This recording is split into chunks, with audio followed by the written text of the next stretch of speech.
Tara.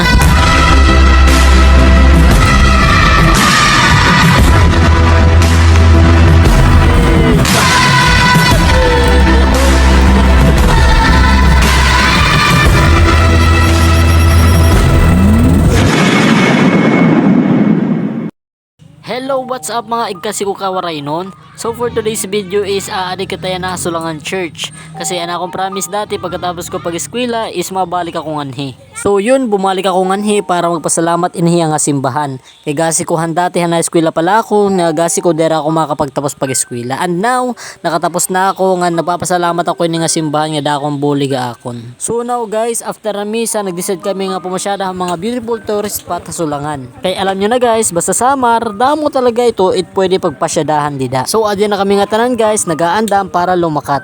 So ayun guys, so pupunta kami doon. Doon, kasama ko yung tiyo ko. Tiyo. Yan sila, yan. Yan. Tiyo, ganto. So yun na nga guys, kailangan ani naton baktason, tikadto na aton destinasyon na gusto naton kadtuon. So tara, opda ko niyo. Let's go.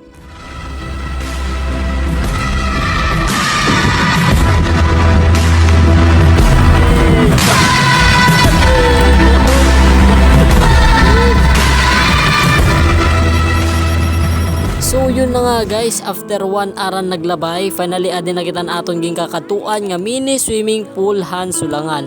So kakatuon tayo na may island nga ton since nahibawaw la ito kay nga to naton makikitaan ang mini swimming pool na ira tinatawag. And finally guys, adi na nga ang kitaan ira tinatawag na mini swimming pool. Guys, maupay nga he, sobra sulit, malinaw yung tubig nga waray pabayad. Gapla. Sisimin to magod. Resimin to bago na. Wala, tarik.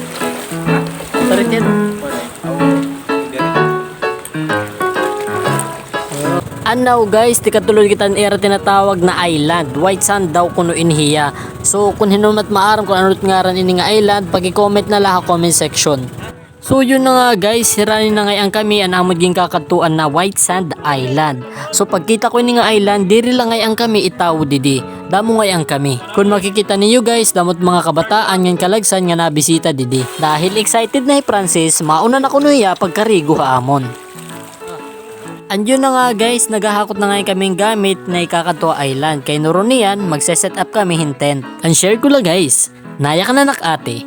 Na dati na ko ninhera ko manhi, han bibi pa han ianak. Tapos yan na, bumalik kami, kay to kung gusto nira bisitahon ini nga island. So yun guys, ipapadayon naton ang part 2 hini nga video, kay sobra nakahilaba. So hope guys, nag-enjoy ka mo and keep watching. Salamat guys, I love you all and thank you. Mwah!